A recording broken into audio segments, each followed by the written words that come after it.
Saya percaya Mas Yaris memiliki kabar yang luar biasa dan pasti sehat selalu. Nah, sebelum kita memulai ibadah kita, berikut ada pengumuman yang ingin saya sampaikan.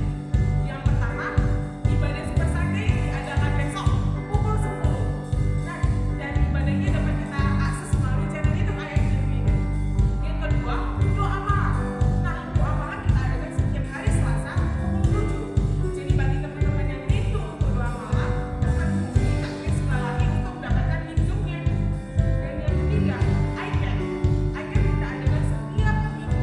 Nah, jadi bagi teman-teman yang belum memiliki iCamp dan rindu untuk iCamp, dapat menghubungi Bang Roni Manari. Dan yang keempat, persembahan umum dan persepuluhan dapat diberikan melalui nomor rekening yang ditertera di layar. Dan yang kelima, ibadah KYC minggu depan pukul 6 sore juga diadakan dan dilayani oleh Koa juga. Jadi pastikan teman-teman untuk ikut dan ajak teman-temannya. Oke, sekian dari waktu sepekan. Sebelum itu mari kita berdoa dalam doa. Terima kasih Tuhan bersedia berkati bagi kami Tuhan. Dan saat ini kami mau ibadah bersama-sama Tuhan. Tuhan, kami mau Tuhan mendengarkan firman Tuhan karena kami percaya Tuhan melalui firman Tuhan kami dapat mengerti Tuhan apa isi hatimu Tuhan dan kami mau terapkan di dalam kehidupan kami sehari-hari. Dan kami mau ibadah, berikan kami kefokusan dalam ibadah kami. Terima kasih Tuhan, kami berdoa dan mengucap syukur. Haleluya. Amin. Shalom DYC. Shalom. Let's praise Him sore hari ini. Mari kita semuanya bersama-sama memuji nama Tuhan dengan penuh sukacita. Say,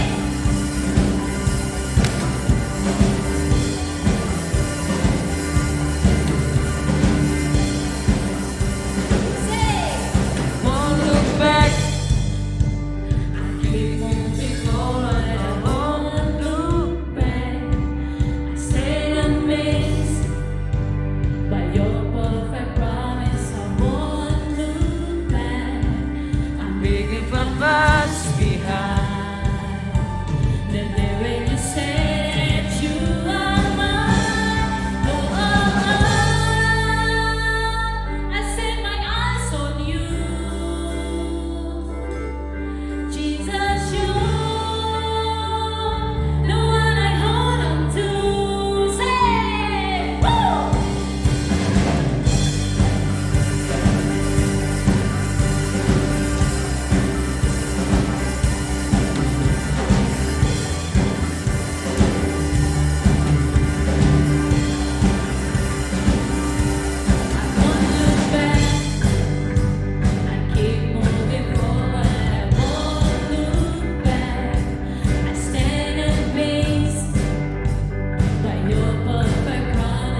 on you, Jesus, Jesus, you're the one I hold on to. Oh, I put my faith in you. You're my hope, the one I hold on to.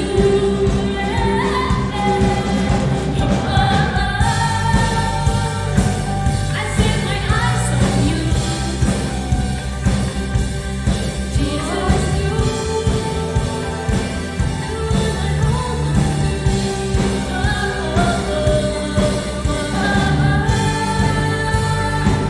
I put my faith in you. You're my hope, the one I hold on to.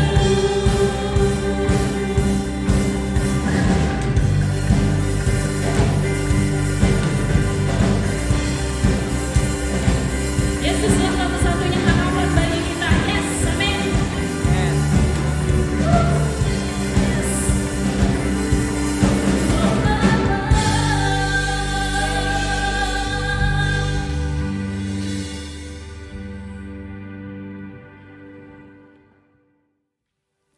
Yes, teman-teman. Sebab dia adalah batu teguh, batu karang yang teguh bagi hidup kita, teman-teman.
melebihi kekuatan kita.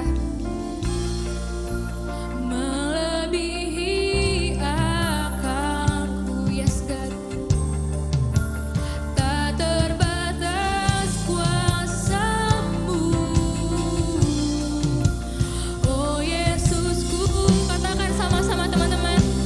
Kau Tuhan yang sembuhkan, Tuhan yang pulihkan, Kau yang bebaskan kami, yang bebaskanku.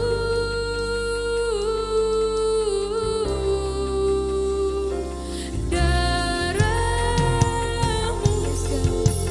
yang sucikan, basuh segenap hidup.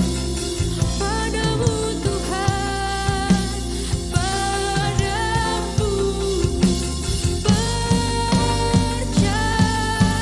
Sekali lagi katakan, Kau Tuhan yang sembuhkan, yang pulihkan, Kau yang bebaskan kami.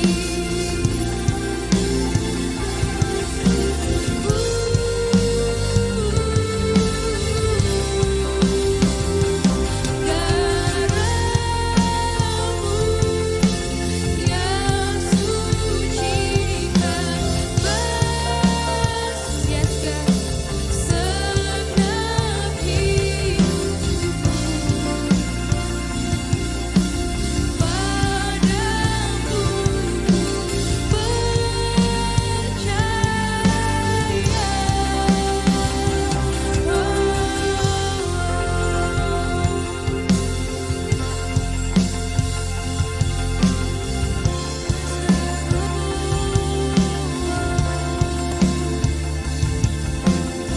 kami percaya Tuhan.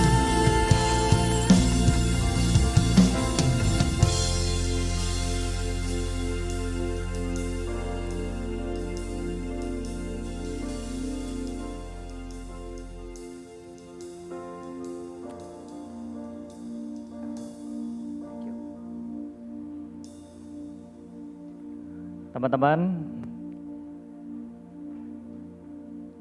saya tahu hari-hari ini nggak mudah mungkin buat kita untuk menjalani kehidupan kita sehari-hari karena tekanan demi tekanan yang hadir dalam kehidupan kita. Tapi saya mau kasih tahu, apapun kondisi kita, percaya bahwa Allah yang kita sembah adalah Allah yang luar biasa. Kita terbatas, kita memiliki kemampuan yang terbatas, tetapi kita percaya bahwa kita menyembah Allah yang luar biasa, yang bisa mengubahkan setiap keadaan kita, yang bisa membuat terobosan-terobosan terjadi dalam kehidupan kita. Sesuatu yang gak mungkin bisa menjadi mungkin, sesuatu yang tidak ada bisa menjadi ada di dalam nama Tuhan Yesus. Dan hari ini sebelum mendengarkan kebenaran firman Tuhan, saya ingin mengajak kita semua untuk ambil waktu sejenak. Kita akan melakukan perjamuan kudus bersama-sama. Mari kita pakai momen ini bukan sekedar hanya menjadi ritual yang kita lakukan setiap bulan, tetapi sungguh-sungguh kita maknai dengan sungguh-sungguh. Ya, saya mau mengajak kita semua, boleh sama-sama kita mengangkat roti di tangan kanan kita. Tuhan, kami mengucap syukur untuk roti ini yang melambangkan tubuh Tuhan yang sudah Tuhan pecah-pecahkan bagi setiap kami. Kami bersyukur dan kami mau hidup setiap hari, kami berkomitmen untuk bersekutu dengan-Mu Tuhan. Ajar kami memiliki kedisiplinan. Terima kasih Tuhan, terima kasih buat roti ini, buat tubuh-Mu Tuhan. Kami mau makan roti ini di dalam nama Tuhan Yesus. Mari sama-sama kita makan.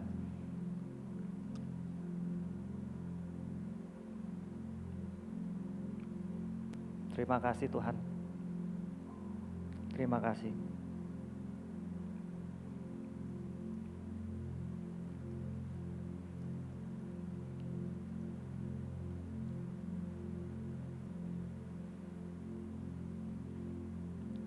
Sama-sama kita angkat cawan yang berisi anggur ini.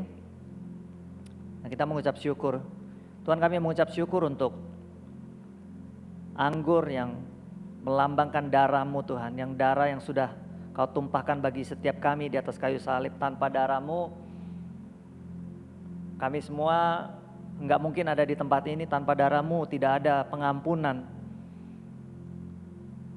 Dan kami mau hidup menjalani kehidupan kami dengan penuh rasa hormat, penuh rasa takut akan Engkau Tuhan. Dan kami mau honor, kami mau menghargai setiap pengorbanan yang sudah Tuhan lakukan di atas kayu salib. Dan kami mau membuat setiap pengorbanan-Mu itu tidak sia-sia di dalam kehidupan kami. Kami percaya kelepasan terjadi, kesembuhan terjadi, mukjizat terjadi di dalam nama Tuhan Yesus. Mari sama-sama kita minum anggur ini dalam nama Yesus.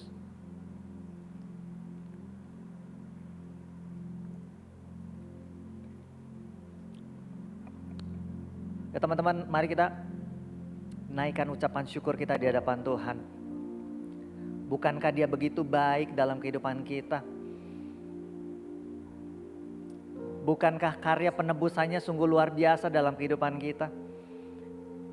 Kita yang harusnya beroleh maut, tetapi ternyata Tuhan melepaskan kita. Memakai hidupnya sendiri untuk menebus kita, darahnya sendiri, tubuhnya sendiri untuk menebus kita. Bukankah ini sesuatu yang layak untuk kita ucapkan syukur di dalam kehidupan kita? Terima kasih Tuhan.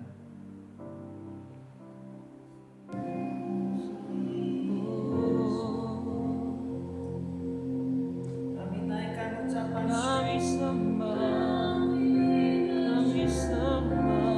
sebab tiada yang seperti-Mu.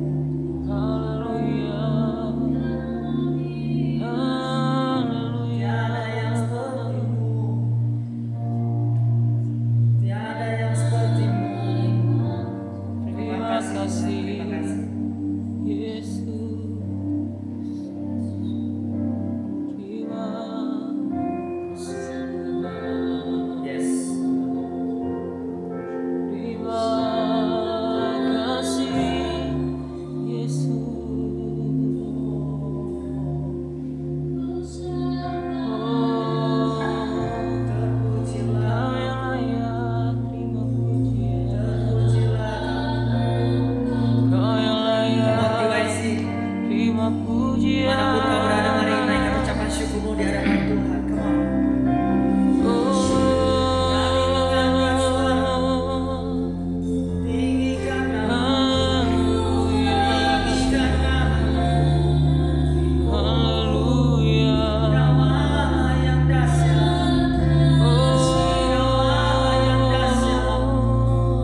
sanggup kerjakan perkara-perkara dahsyat di tengah-tengah kehidupan kami. Kami bersyukur untuk pengorbanan-Mu di atas kayu salib bagi setiap kami.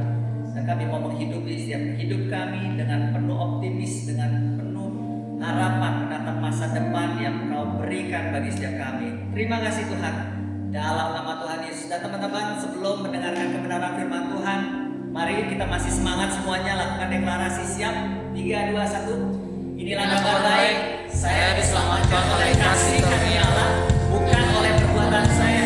Saya dibenarkan, saya dikuatkan, dan saya diberkati di dalam Dia. Sekarang saya tahu segala sesuatu terjadi dalam hidup saya untuk kebaikan, karena saya dipanggil sesuai dengan rencananya. Bersama kita hidup untuk kemuliaan Allah. People is our mission.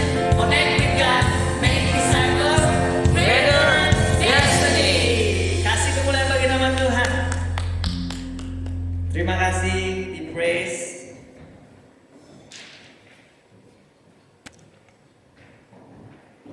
Kasih applause-nya dong buat tim praise yang luar biasa. Juga jangan lupa applause buat membawa pengumuman kita tadi hari ini. Tamu yang sangat bukan tamu, volunteer yang sangat spesial. Oke, gimana TYC? Apa kabarnya semuanya? Luar biasa. Luar biasa. Saya dengan iman mendengar, tapi di sini ada juga yang menjawab dengan luar biasa. Puji nama Tuhan. Nah, saya berdoa biarlah kekuatan Tuhan menyertai setiap kita, bukan hanya Anda, tetapi saya juga, kita semua membutuhkan kekuatan Tuhan di hari-hari ini, betul? Amin. Bahwa hari-hari ini gak mudah buat setiap kita, tapi saya berdoa biarlah kekuatan dari Tuhan tercurah dalam kehidupan kita semuanya. Nah, hari ini adalah minggu pertama dari bulan Juli, dan kita memasuki tema yang baru, yaitu adalah leading inside out. Apa? Memimpin. Leading adalah memimpin. Inside out, dari dalam keluar. Jadi leading inside out adalah memimpin dari dalam keluar. Nah, apa maksudnya memimpin dari dalam keluar? Mungkin pernah mendengar kalau orang yang mau memimpin itu biasanya mereka lebih memperhatikan bagaimana cara mereka berbicara, bagaimana public speakingnya, bagaimana penampilannya, itu baik. Tetapi saya mau kasih tahu bahwa itu adalah hal-hal yang ada di luar. Nah, kita akan belajar maksudnya leading inside out apa? Kita memimpin dengan terlebih dulu kita memperbaiki hal-hal yang ada di dalam. Inside out, dari dalam keluar, bukan dari luar ke dalam. Inside out, bukan outside in. Tapi pertanyaan pertama, saya bukan pemimpin. Betul, banyak dari kita akan merasa, aduh, saya disuruh ngomong di depan umum aja saya nggak bisa, saya gemeteran. Gimana saya bisa jadi pemimpin? Seringkali pertanyaan itu pasti muncul dalam kehidupan kita. Dan saya mau kasih tahu, itu hampir melanda 99% orang. Mereka akan merasa bahwa mereka bukan pemimpin yang hebat. Nah, kita lihat yuk cerita tentang Daud. Saya mau mengajak kita semua sama-sama belajar dari seorang Daud. Dari 1 Samuel 16:11. 1 Samuel 16:11. Jadi di dalam background cerita ini, waktu itu Raja Saul itu sudah ditolak oleh Tuhan. Dan Tuhan sudah memilih seorang raja yang baru tetapi belum diurapi. Dan Tuhan berkata kepada Samuel untuk mengurapi raja yang baru, yaitu Daud. Dan satu ketika Samuel sudah berada di rumah Isai dan meminta Isai untuk coba, mana anak-anakmu, saya pengen lihat. Dan kita masuk di 1 Samuel 16:11. Lalu Samuel berkata kepada Isai, inikah anakmu semuanya? Karena udah keluar tuh satu-satu. Jawabnya, si Isai jawab, masih tinggal yang bungsu, masih tinggal yang satu lagi yang bungsu, yang paling kecil. Tapi sedang mengembalakan kambing domba. Kata Samuel kepada Isai, suruhlah memanggil dia, sebab kita tidak akan duduk makan sebelum dia datang kemari. Jadi waktu itu Isai udah keluarin anaknya ini yang pertama, yang kedua dan seterusnya. Tapi Tuhan ngomong sama Samuel, bukan ini, bukan ini, bukan ini. Terus ditanya, ini anakmu udah keluar semua? Enggak, masih ada yang bungsu, tapi sedang menggembalakan kambing domba. Perhatikan di sini. Daud itu sebenarnya nggak masuk hitungan manusia. Dia ada di urutan paling belakang, itu pun tidak dikeluarkan, itu pun tidak diperhadapkan pada Samuel. So sebenarnya dari sini kita bisa tahu bahwa bahkan ayahnya sendiri, Isai sendiri sebenarnya menganggap Daud ini masih remeh gitu loh. Ada sih, tapi dia lagi gembalakan kambing domba, kata Samuel. Dan mengembalakan kambing domba juga bukan satu pekerjaan yang bergengsi, bukan satu tugas yang prestis gitu loh. Tapi apa yang terjadi pada saat itu? Samuel bilang sama Isai, suruh memanggil dia. Kenapa? Sebab kita tidak akan duduk makan sebelum dia datang kemari. Bayangin, ini mau perjamuan, terus kemudian udah keluar satu-satu, dibilang bukan ini, yang mana? Yang paling kecil masih ada. Dan kemudian Samuel bilang, panggil, karena kita tidak akan duduk makan kalau dia belum datang. Bayangin ya, kalau misalnya Anda datang ke satu pesta dan kemudian pemimpin pestanya bilang, kalau si itu belum datang, si A belum datang, kita nggak akan duduk, tidak akan duduk makan. Duduk pun nggak dikasih, kita nggak akan duduk makan. Bayangin, orang semua berdiri nunggu. Betapa ini orang ini yang dinanti-nantikan ini adalah orang yang sangat penting, bukan orang yang sangat dihargai. Biasanya begitu ya. Kalau orang yang sangat penting datangnya udah paling akhir dan kemudian semua orang masih berdiri menunggu, bukan begitu. Nah, saya mau bilang begini. Poin pertama yang kita mau belajar hari ini apa? Tuhan meninggikan orang yang direndahkan manusia. Catat ya, jangan lupa. Tuhan merendahkan orang. Nah, itu contohnya orang yang memperhatikan. Tuhan meninggikan orang yang direndahkan manusia. Di dalam cerita Daud tadi, bahkan ayahnya sendiri aja merendahkan dia. Ayahnya, keluarganya sendiri merendahkan dia. Kalau kita baca nanti ayat-ayat selanjutnya, cerita-cerita selanjutnya, abang-abangnya itu juga terkesan merendahkan Daud. Bayangin di tengah-tengah keluarga seperti itu. Anda pernah gak sih di tengah-tengah keluarga dibilang, aduh udahlah kamu gak bisa lah, abang aja gak bisa, apalagi kamu. Dan kemudian mungkin ayah kamu sendiri pernah ngomong sesuatu yang menyakitkan, hal-hal yang merendahkan. Sudahlah, kamu mungkin keluar kata-kata bodoh di situ, tidak berguna di situ, dan lain sebagainya mungkin. Saya mau kasih tahu, perkataan itu tidak menentukan masa depan kamu. Yang menentukan masa depan kamu adalah apa kata Firman Tuhan. Perkataan manusia tidak akan menentukan masa depan kamu. Yang menentukan masa depan dan identitas kamu adalah apa kata Tuhan. Tuhan bilang, Samuel bilang, kita tidak akan duduk makan sebelum dia datang kemari. Ada penghargaan yang begitu tinggi di situ. Dan pada akhirnya Daud diurapi menjadi raja. Kita baca. So, Tuhan, sekali lagi, Tuhan meninggikan orang yang direndahkan manusia. Jadi kalau hari ini kamu ada pada fase, kamu ada pada titik, kamu ngerasa banyak banget yang gak percaya sama kamu, banyak banget yang kayaknya nganggap kamu rendah, nganggap kamu itu remeh, cuekin aja. Tetap improve yourself, perbaiki diri, persibuk waktu kamu untuk hal-hal yang esensi, belajar, mendekatkan diri pada Tuhan, Saya percaya kalau kita dengan benar lakukan itu, Tuhan pasti akan angkat kehidupan kita. Amen. Dan kamu akan surprise, Anda akan surprise sampai ke tempat-tempat yang gak pernah dibayangkan sebelumnya. Tuhan akan bawa kita. Dan kemudian kalau kita ikutin lagi kisah tentang Daud ini, Daud akhirnya bekerja buat Saul. Di 1 Samuel 16:21, Daud bekerja buat Saul. Dikatakan demikian, demikianlah Daud sampai kepada Saul dan menjadi pelayannya. Saul sangat mengasihinya dan ia menjadi pembawa senjatanya.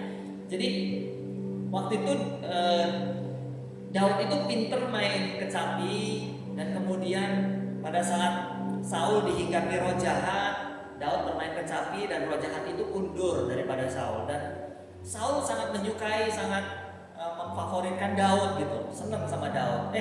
Udah deh, ini anak si Isai biar kerja sama gua aja gitu. Wow, ini bukankah sesuatu yang luar biasa? Dari gembala kambing domba sekarang dibawa masuk ke dalam istana nih, ya kan? Dari yang gak biasa kena AC, tiba-tiba sekarang kena AC. Tapi anyway, zaman dulu belum ada AC. Yuk.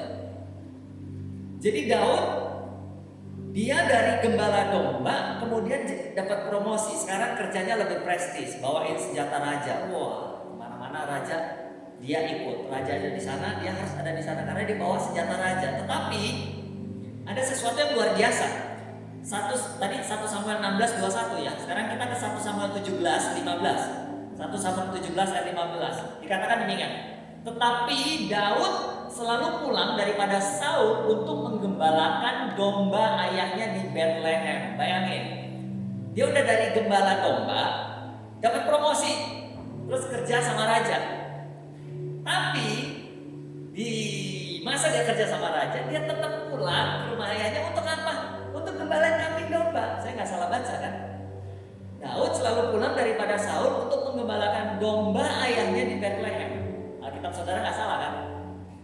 Bayangin nih, udah kerja jadi sama raja tapi masih pulang untuk gembalain domba. Nah saya mau bilang begini, ini yang poin yang kedua. Kalau tadi yang pertama apa? Tuhan meninggikan orang yang direndahkan manusia. Yang kedua, pemimpin tetap ingat tanggung jawab kecilnya walaupun sudah diberi visi yang besar. Pemimpin tetap ingat tanggung jawab kecilnya walaupun sudah diberi visi yang besar. Daud itu udah diurapi jadi raja, udah dituangin minyak, udah diurapi, tapi dia memang pada saat itu nggak langsung jadi raja. Nanti kalau baca ayat-ayat selanjutnya, baru beberapa tahun kemudian mengalami proses yang begitu panjang, akhirnya Daud baru diurapi menjadi raja.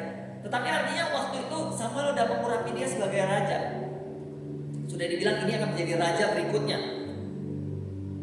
Tapi di tengah-tengah visi yang besar itu, Daud itu nggak melupakan tanggung jawabnya yang kecil. Dia tetap melakukan tanggung jawab apa yang ada di depan matanya. Dan jangan sampai begini, Tuhan sudah kasih kita visi yang besar, terus kita lupa sama tanggung jawab kita. Itu kata Ko Erwin, kita akan menjadi anak-anak yang luar biasa, akan menjadi pemimpin-pemimpin yang dahsyat, akan menjadi orang-orang yang dipakai untuk menjadi dampak buat komunitas, buat lingkungan, buat masyarakat, buat bangsa dan buat negara, bahkan buat bangsa-bangsa. Jadi ngapain masih disuruh nyapu, ngapain masih disuruh cuci piring, ngapain masih? Ada nggak yang begitu? Ada nggak? Halo? Tapi saya dibilangnya akan menjadi orang yang dahsyat luar biasa, aku masih kerjain hal-hal yang nanti disuruh jagain adik lah, disuruh inilah, disuruh itulah, kayaknya hal-hal yang gak ada hubungannya gitu loh. Nah saya mau bilang, ada gak sih hubungan menggembalakan kambing domba dengan menjadi raja, ada gak? Ada gak? Kalau dilihat sekilas gak ada hubungannya menggembalakan kambing domba dengan menjadi raja. Tapi kalau teman-teman sedikit rajin mau baca Alkitab, pasti teman-teman pernah dengar ya cerita antara Daud versus Goliat. Daud lawan Goliat. Wah keren banget. Daud yang begitu kecil bisa mengalahkan Goliat yang begitu luar biasa. Gede, tangannya ada 6 jarinya, kakinya juga raksasa, besar, tinggi besar. Tapi bisa dikalahkan oleh Daud.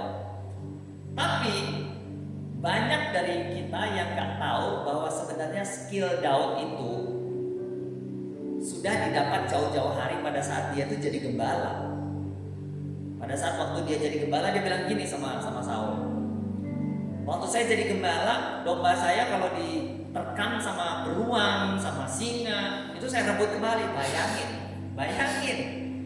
Ternyata dari tanggung jawab dia kecil itu, dia udah terbiasa untuk rebut domba kembali dari singa, dari beruang. Jadi singa beruang itu mainan dia gitu loh. Kalau kita kecil biasa mainnya apa sih, kelereng gitu ya.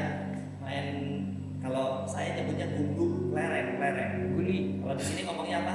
Guli. Guli. Ekar betul ya. Guli. Kalian nggak tahu ekar ya? Nah, oke, guli. Tapi kalau Daud tuh mainannya beruang, singa tuh diputer-puter begitu. Ternyata kemenangan dia lawan Goliat itu sebenarnya sudah terlatih daripada waktu dia itu jalani tanggung jawab dia kecil. Jadi gembala.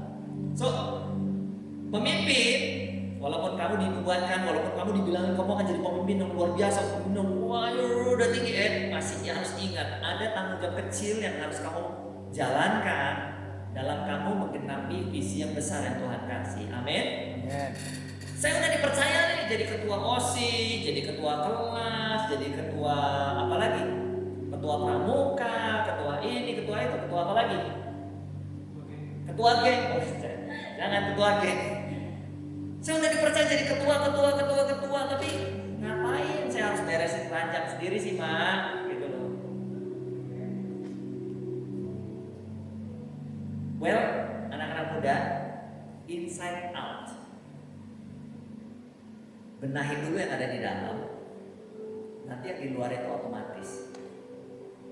Kalau dalamnya udah bagus, yang di luar otomatis akan ngikutin. Promosi-promosi akan datang. Apresiasi atau penghargaan dari orang itu pasti akan datang. Gak usah dikejar-kejar. Yang penting benahin aja apa yang di dalam. Amin. Amin. Amin. Oke. Nah, 1 Petrus 5:3. 1 Petrus 5 ayat 3.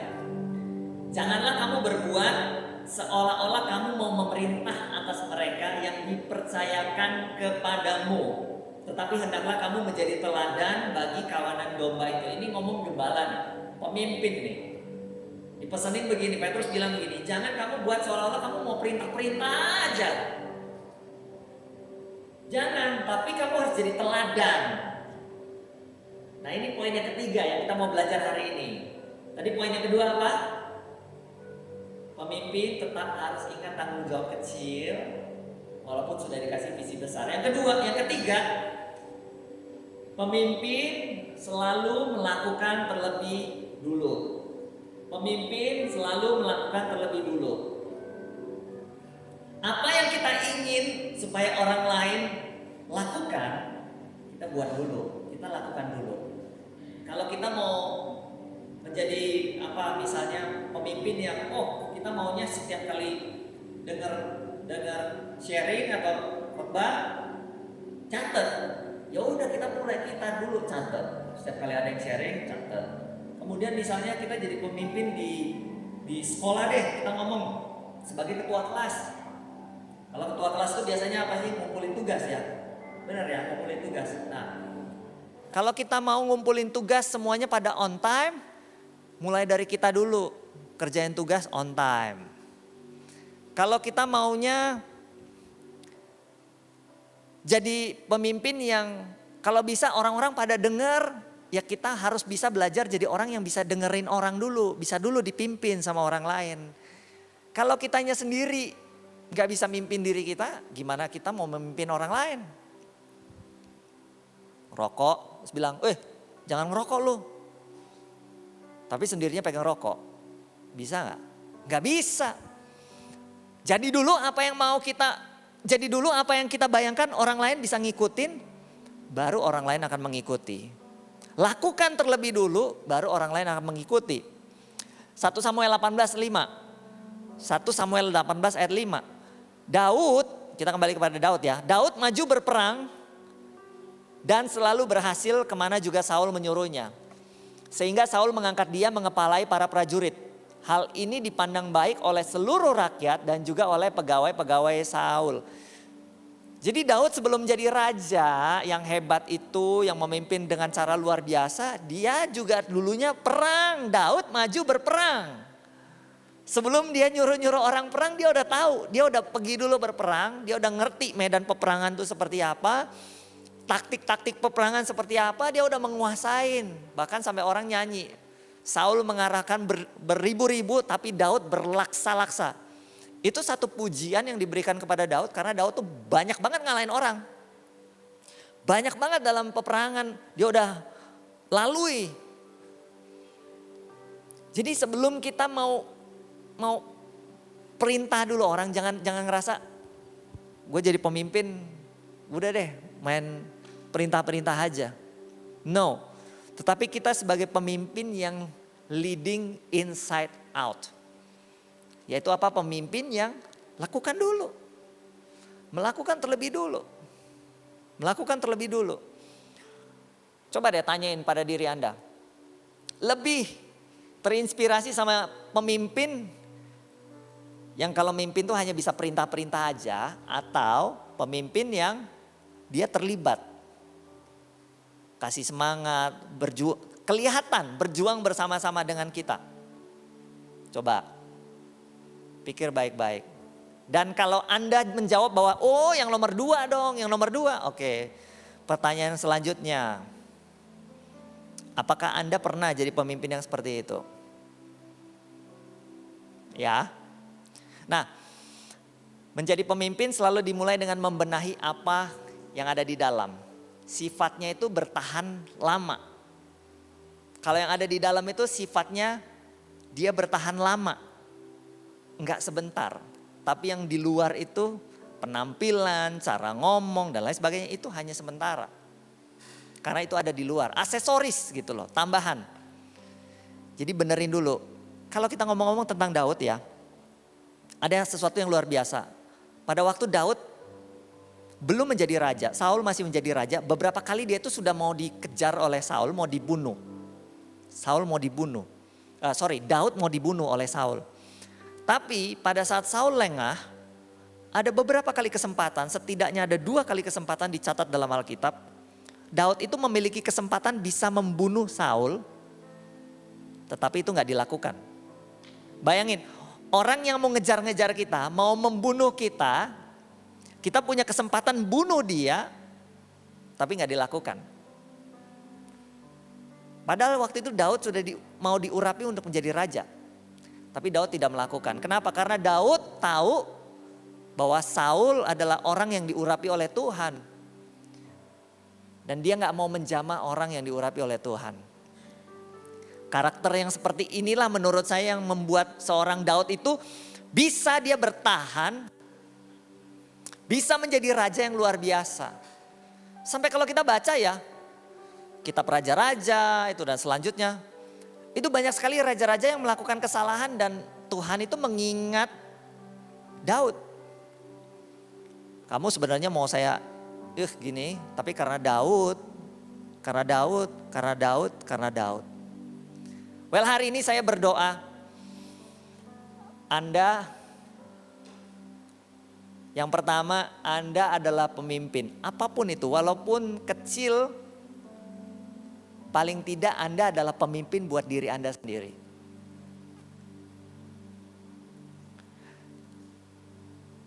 Yang kedua, pada saat kita memimpin, kita harus tahu leading inside out, bukan outside in. Tetapi memimpin dari dalam keluar.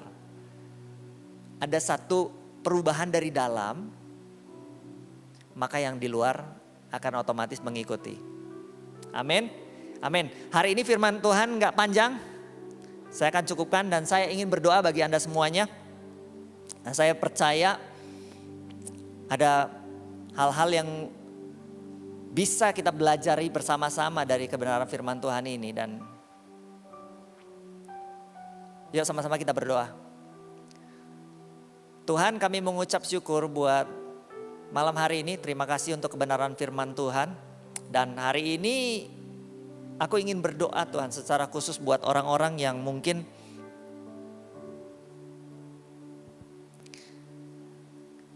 merasa bahwa dirinya adalah seorang yang gak layak disebut pemimpin.